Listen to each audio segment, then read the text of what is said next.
Race 2 on Sunday, C3 fleet. The C2 fleet's up there and they're barely moving. Really hard to tell what to do. The fastest boat is left middle up there. Very hard to tell what to do. Here's Chris. Had his best race of his life in the first race. Here's Taylor. Again, Taylor's so coachable. He saw the first start. He saw the winning boat come off the line right here. And all these guys are in light air at the flag. So we learned that if we start over there, we're going to be in too light of air underneath the boats. So let's start right there. You see that puff in front of him? Now what Taylor should do is when he gets going faster than the boats over here, he should actually pinch a little bit. Just to get up in front of, ooh, it's a header. Ooh, be careful not to pump the main. Don't pump the main. Be careful on a Sabot. When you pump your main, it pumps the boat to leeward. The leeboard stalls and you jump to leeward. So nice slow clicks in. Great start, Taylor. Here's Chris right in there over the coach boat there. Sitting, heeling, perfectly flat. We worked this morning on heeling to leeward a slight bit, like the A fleet would be right now. Just a little heel to leeward to keep the sail shaped a little better. Okay, C3s, this is a tough race, but you see Taylor had a great start, but he fell asleep for a second and he reached off, and look at the yellow boat now over here. That's the difference in sailboat racing. Some people can get the boat locked in at a higher angle and you have to look back and see that. Sometimes you just have different wind and you can't point higher. But just reaching a little too much. There, you're going to pop out right in there. You're sailing outstanding now, but you got off the wind there just a little bit. God, you're going so fast down there, though. You see how these boats are all very slow. Great job, number 24.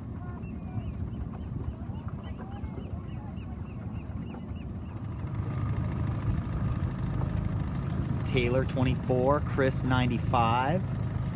Chris looks like he's not sure which way to go. So now the decision is, sailboat racing is a very matter-of-fact thing. Sometimes we sail on port tack. Sometimes we sail on starboard tack close hauled.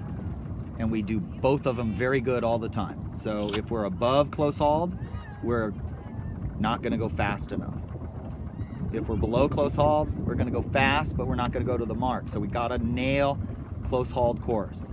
So Chris has just got to tack now and get himself coming this way. Here's Taylor. I think doing well. The yellow boat was in first, and now I think Taylor's going faster. Okay, here's Taylor. Got really close to the docks. Here's Logan.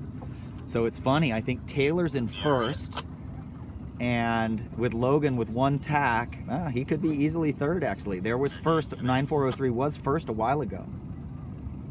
Chris is probably coming in here really good because Chris just banged the left corner.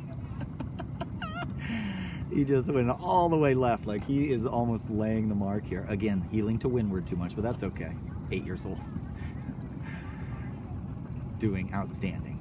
So let's see how Chris does here. If he can just keep the boat moving, we might have top 3 at this mark. Oh, Taylor, beauty. Can't go any tighter on the main than that. You see those big wrinkles? That means you're on your max trim. But you're moving well right now. Little heel to leeward is fine. Your leeboard comes out of the water, but the chine digs in. So it's almost the same amount of wetted lateral resistance coming from the chine. The leeward lower edge of the boat digs in the water when the leeboard comes out, so it's really, it really is a wash. Okay, great. That was a pretty good tack there.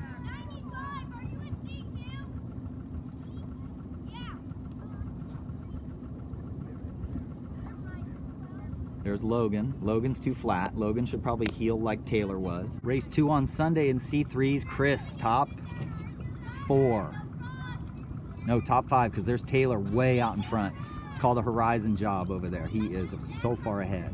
Chris looks outstanding. Now, we learned 2 things. One from Stella race was there is no buoy room between boats on opposite tacks upwind.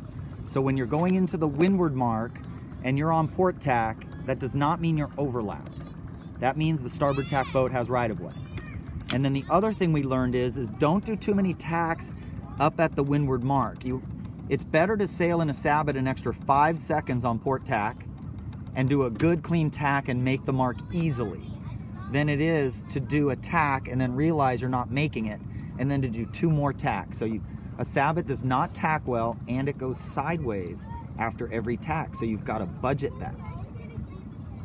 Fly your telltales and sail an extra 3, 4, 5 seconds in these conditions before you do your last tack to make sure you make it. Taylor doing the wild thing down there. Look at him, standing up like surf mode, bow way down. He's just holding this boom out. He's feeling it. That's what we were talking about, everybody. When we're in first place, we have to have that kind of body language when we're not in first place. So when we're not in first place, we have to have that same energy that we have as we go. So now Logan's in fourth. He should just try his best to either get inside of these boats or just stay where he is. Fourth, for him, fourth is just like a first. Okay, Taylor. Logan might be winning. Logan is winning. Taylor is now fourth. Taylor somehow lost his speed, and these guys just got their own private win. Oh, Taylor, nice job. Maybe a little too much heel, but I don't care. Don't move, buddy. Don't move. Oh, it's gonna come down to Taylor still winning.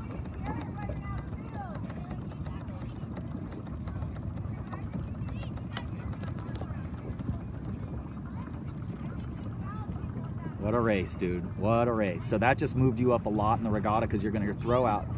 You take your 11th from yesterday, you add them together, which is 12 points. You divide it by 2. So you just turned your 12th yesterday into 2 6ths. I hope that makes sense. Great job, buddy. That was fun? Yeah, it's fun. How do you think you lost on that? Okay, Chris coming in here too close to the wind. Sitting.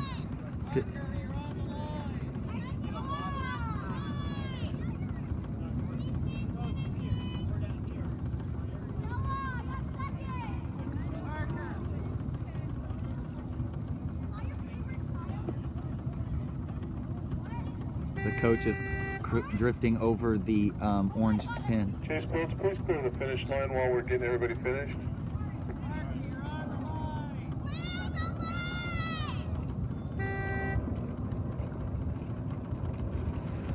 Coach boat, please clear the start finish line. He's about to run it. Darn, what a bummer. He doesn't know it's under there. Oh, there it is. It's way over there. What am I talking about?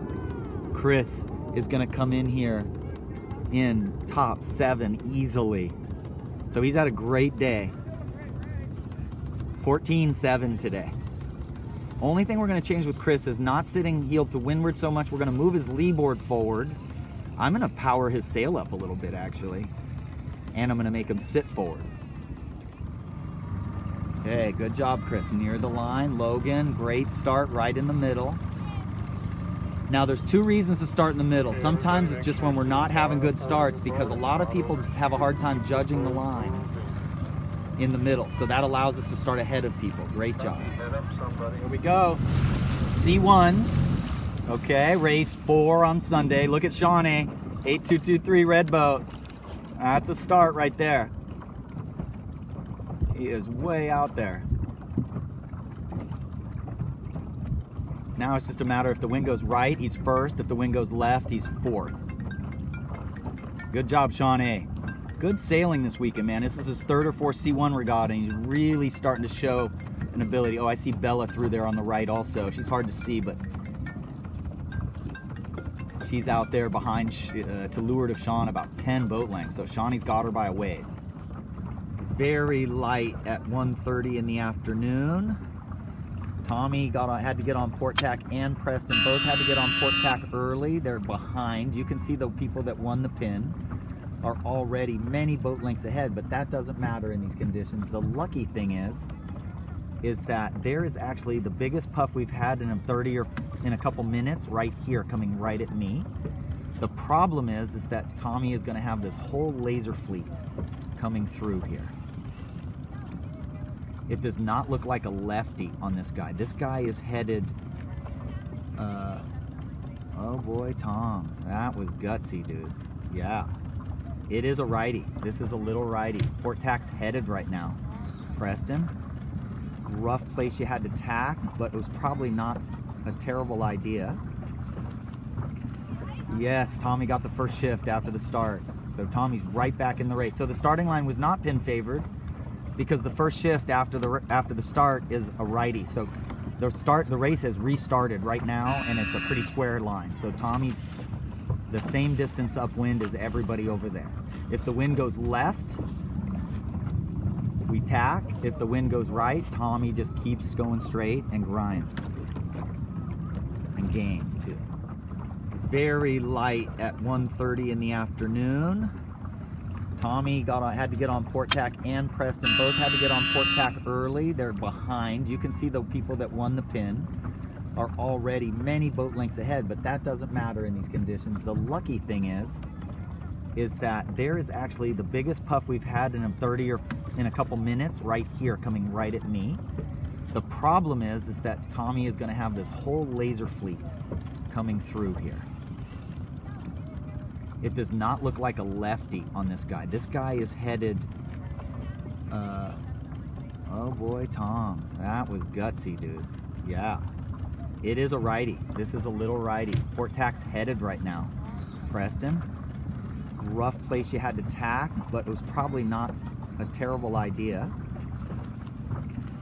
Yes, Tommy got the first shift after the start. So Tommy's right back in the race. So the starting line was not pin favored because the first shift after the start is a righty. So the race has restarted right now, and it's a pretty square line. So Tommy's the same distance upwind as everybody over there.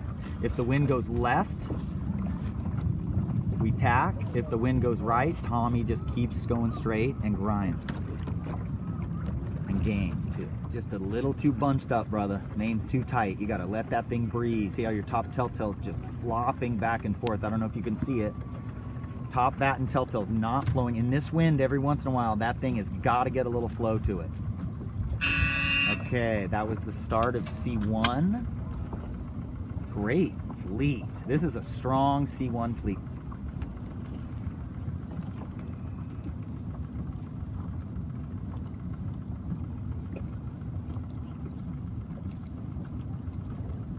Very strong C1 fleet. So a little bit of waves coming through the A fleet, but you see how stable they are at the heel, and the boat will rock a little. This is Samantha. So what they do now is look upwind. I think port tack's lifted upwind, so I'd almost go to the left mark, but I'm not sure. No, scratch that. I'm looking at the boats up there. They all look headed on starboard, so that means the buoy nearest me is further upwind. I have to get out of here so I don't cut her wake on her. Prop wash. Okay, again, filming A-fleeters whenever I can, because this is what we're going to look like in a year, guys. You'll just see they're pretty perfect. Their booms are all the same. The shape on the leading edge of their mains is all the same. It's not too flat. It's not too curved. PD's sailing in bad air a little longer than he... Oh, wow. Early roll. Boom. There you go. He's careful not to over trim as he flattens. Over trimming as you flatten a sabot launches the boat to leeward, so he doesn't over trim. Look at him, he's heeling as much as Bella. So I'm telling Bella she's heeling too much. Okay, there he goes. Samantha. So Samantha's on the loose trim right now because she doesn't want to point high, she wants to go fast. She'll even point lower than Pete if she has to get going fast. Oh wow, look at this. Carter. Carter was way back in third, and now he just crossed Pete. Sometimes you make a decision on which gate buoy, so you look at the two buoys, you make a decision, and what happens? It turns out that the opposite side worked. The wind shift said come to this one, but Carter gained by going to the other one, so he had more wind, I think. Here goes Carter's tack. Roll, flatten. There you go. Ooh, second rock. We can talk about that on the whiteboard.